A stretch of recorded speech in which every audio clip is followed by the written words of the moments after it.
and then 5 will bring us just here. That's fine, I think. Just really want to try and stop them breaking out here. Admittedly, it then becomes very tempting for the Allies to try to come this way, but there's terrain challenges with doing that. Anywho, that I think is movement done. What's underneath there? There's just a couple of garrisons. Okay, that's movement done. Combat. Yeah, combat. Let's do some combat. Before I do combat, do I want to do anything with this disrupted counter here? Tactical movement could push it back this way. Have to come across the river.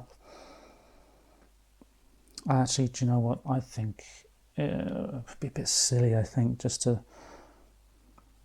let it be defeated almost. It'd be silly.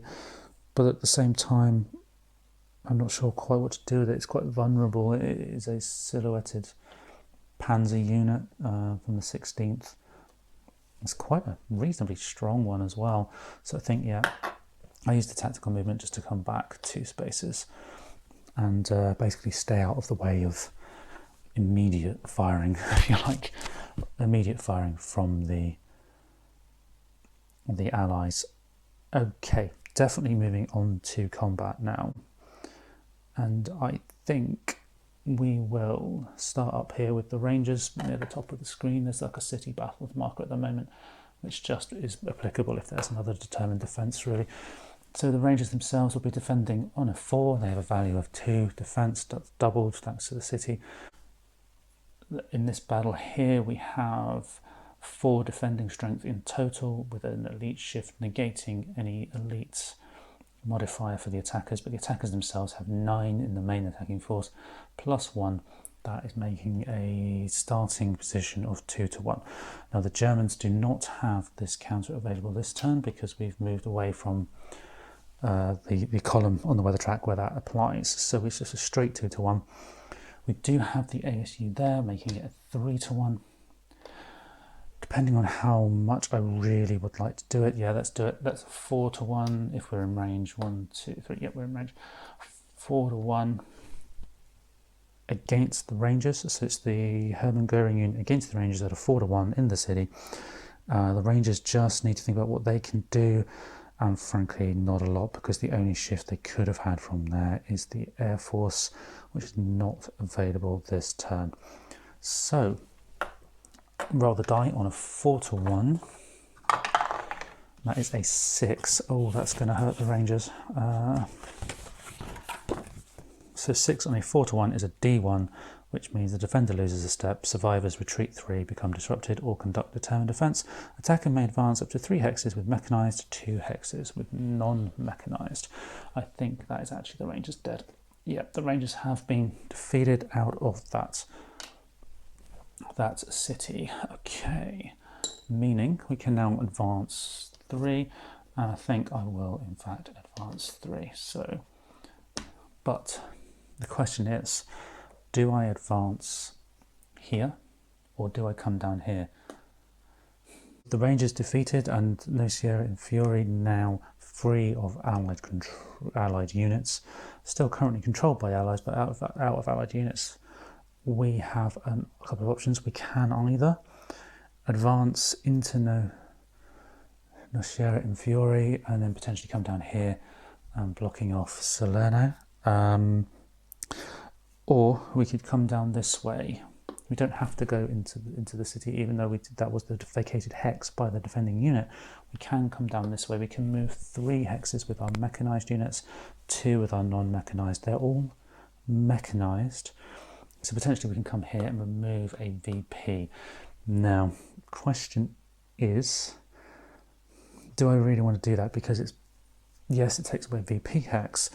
Next turn we could bring this Fallschirmjäger unit out of the hills and into the city on the next turn, but that's not going to stop the allies coming in and just reinforcing that.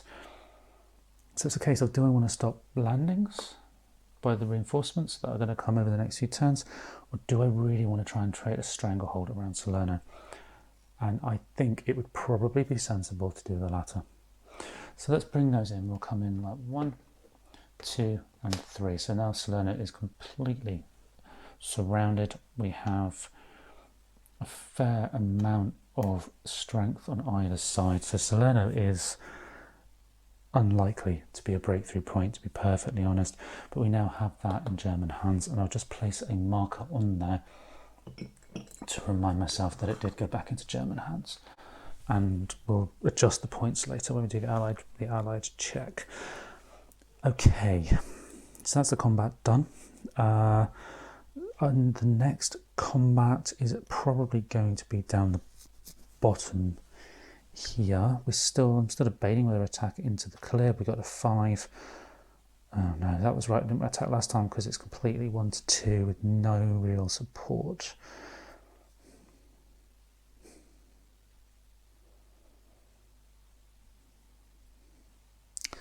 Okay, we couldn't really move these any further using extended movement because that would brought us adjacent to an enemy, so we can't do that. So that's about as close as we could have got.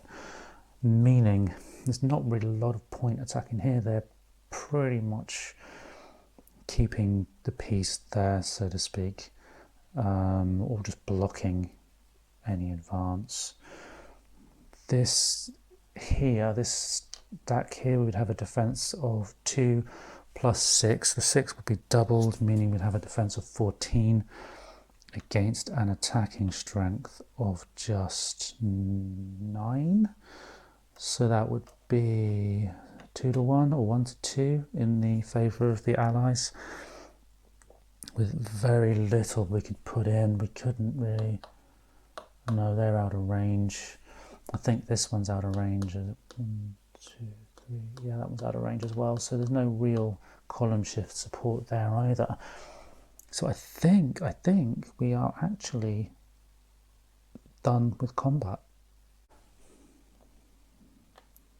Those guys are really strong compared to this unit. Yeah, I think we're done with combat.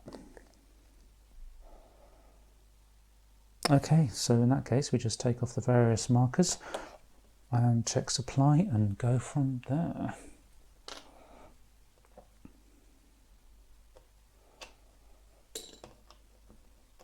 I don't think anyone's out of supply, which is fine. Disrupted counter does come off, meaning that tank unit will be at full strength should it get attacked this turn. It was useful actually moving that back just so that we didn't have to roll the die to see whether that actually recovered. Nobody's out of supply. We have 1 supply point remaining, which I will use now to flip over the unit there, or the Nebelwerfer sort of ASU, and on to the Allied phase.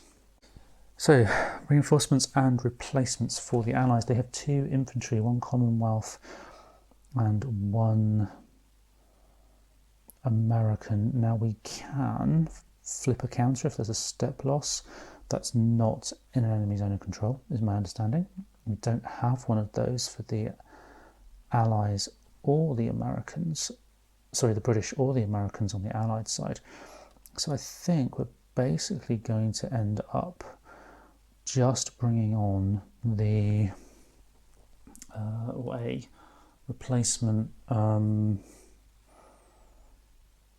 a replacement infantry for the Allies, and I've got the 36th there. Now this unit here is the other one that comes on. So these are moving away from replacements now into reinforcements. There's a tank destroyer unit that I've just put into floating reserve. I'm not sure what I've done, what to do with that just yet. But the thing that's come on that is quite interesting is the 504th from the 82nd Airborne. They can come on within 3 hexes of a beachhead. Now that's quite frustrating because we lost that beachhead there in the last turn, which meant they would have meant they could have come on around here somewhere and potentially threatened the town of Port of Agripoli. But we're going to be restricted to this beachhead. And I think what I would like to do is perhaps get them into the hills.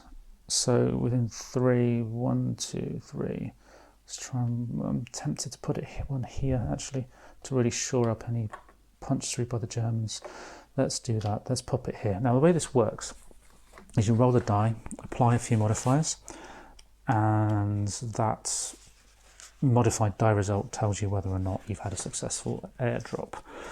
The modifiers include things like landing into a city, a mountain, or a marsh, or landing into an enemy zone of control. Now, we're not doing any of that, so it's just a case of rolling the die and seeing what we get. So it's a 4, and the 4 is we come on at half effectiveness. Now that's fine, that's kind of what you expect anyway. I'm not really going to move them very much at this point, so that's fine. And I think what I'll do actually while we're in this kind of replacement and reinforcement phase is I will bring on those 2 as well and basically do the same thing. They'll come on and they'll just move 1 space and be half effectiveness as well. I want to try to open up this area here. I think that's potentially I don't know, the Germans are doing quite a good job at keeping us restricted at the moment in terms of how we can punch through. At least that's how it appears, and maybe it's not. Let me know if you think it's not. Right, anyway, movement phase for the Allies. Again, I'm not really going to move very much. Can't move there anyway because of the bond. What's under here? We have tank destroyer unit. Okay, let's move that. We'll keep the ASU where it is. It's got quite a good range. It's for the, it's actually a core ASU. It's got a 5 hex range, which will be 1, 2, 3, 4, 5. So that's here. It can support here. So let's bring on the tank destroyer unit. That would go 1, 2, and then 3. Let's pop it there. The core HU itself will actually move just 1 space up to there, so it's still going to be able to be used. It won't be half effectiveness or disrupted or anything like that because it's moved just the 1 space.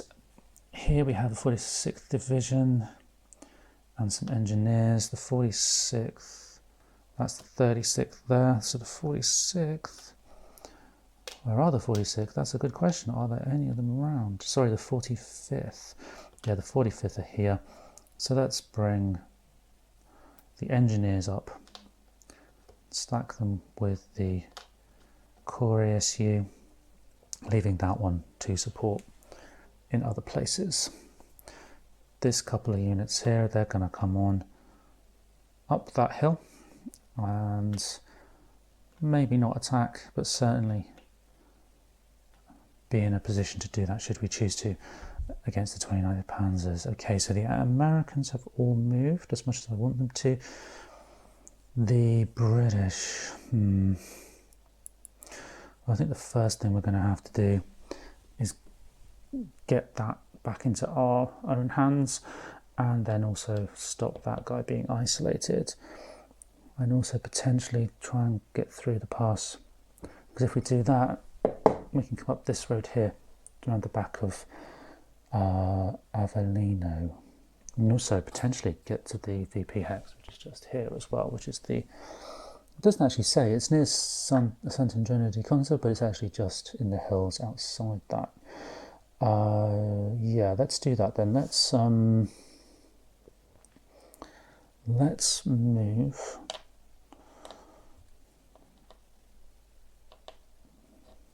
one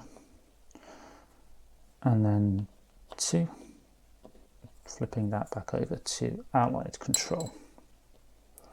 This won't be out of supply just yet. Sorry, back in supply just yet. The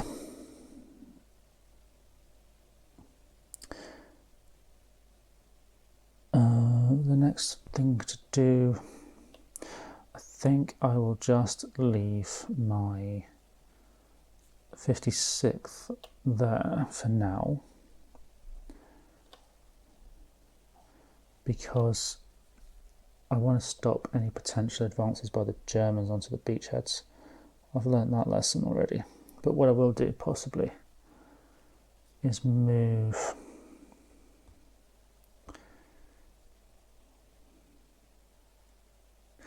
I'll move 1, 2 and then 3 along the road to surround that unit there. Definitely going to try and punch through now.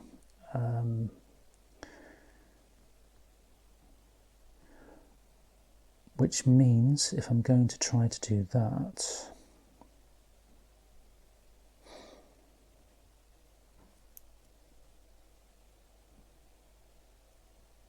yeah, let's just leave that unit where it is. Let's do that. Okie dokie. Those guys are all just going to stay put, I think, for now anyway. Right, movement is done. Let's jump into combat. What's the more important thing to do? It would be risky.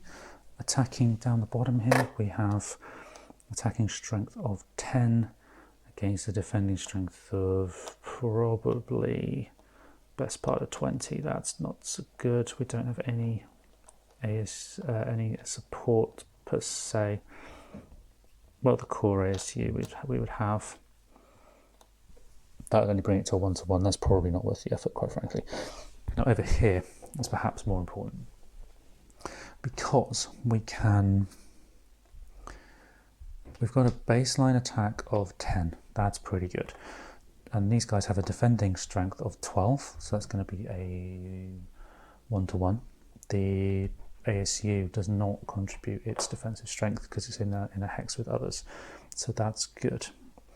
Then the next thing to think about is what can support that. We have the 45th Corps, sorry, the 45th Division ASU there, so that's 1 shift to be 2-to-1. The core ASU is a shift from 3-to-1. Cool. So 3-to-1 shift is going to mean quite a disadvantage for the German side. I was looking under this column, this stack here, because there's a 16th Panzer ASU under there, not anything useful for them. So there's nothing that they can really add in to this attack. Okay, so it is a 1-to-1, 2-to-1, 3-to-1 into the hilly area. No other shifts, I don't think. So let's just roll. And we have a 2 on the 3-to-1. That's less good. A dis result. That is, the defender is disrupted. Nothing else happens. Okay, so that basically means they're not going to attack back next turn, which is, not so bad. They're all disrupted. Okay, they're all disrupted, but it could have been better, quite frankly, given how we were at 3-to-1. Okay, the next combat. Let's attack this little relatively weak unit now here. It will have a defensive strength of 6, and it has an elite shift, which would negate anything elite shift related by the Allies. So I don't think we have any elite shifts. In terms of other shifts we don't have much there either, because quite frankly I forgot to pay the supply points to remove or to flip these counters over, which was slightly silly of me. However, we do have the Commonwealth air support, so I'll flip that. So we'll have 1 column shift based on the air support here. Now the main attacking force is going to be, what's it going to be? It's actually going to be this one. So that's going to be a 5, that's an 8, plus a 3 plus 3, so 8 plus 6 is going to be 14 against 6, which will be 2-to-1. Flipping this to a 3-to-1, again a 3-to-1. Let's hope we have a better result. Exactly the same result. Wow, this is not going well for the Allies today. Okay, so I believe combat is complete. We are complete with the combat. Unless I want to try to attack here, which I could do, I guess. It would try and clear this deadlock a little bit, maybe push on towards the port. We'd be attacking with a 3 against a 6, so that's no good. Here we'd be attacking with a 6 against potentially more than that. We wouldn't have much to chuck in terms of column shifts. I just don't think it's worth it at this point. I really don't. Okay, so recovery phase. Take off all the various markers that we need to. I think that's it. Spend supply points to flip any ASUs, and this time I will spend them. Very foolishly didn't spend them before, so we'll flip the 45th and the core ASU, hoping to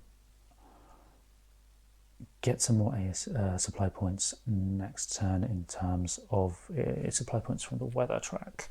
Okay, next up we have supply. Everybody's in supply. We can now draw our supply route 1, 2, and then to the beachhead. So that's all good. No isolation attrition at this turn. Okay, that is the end of the turn for the Allies and the end of turn 5 in total. The only thing left to do is double check the victory hexes. So we have for the Allies 1, 2, 3, 4, 5, 6.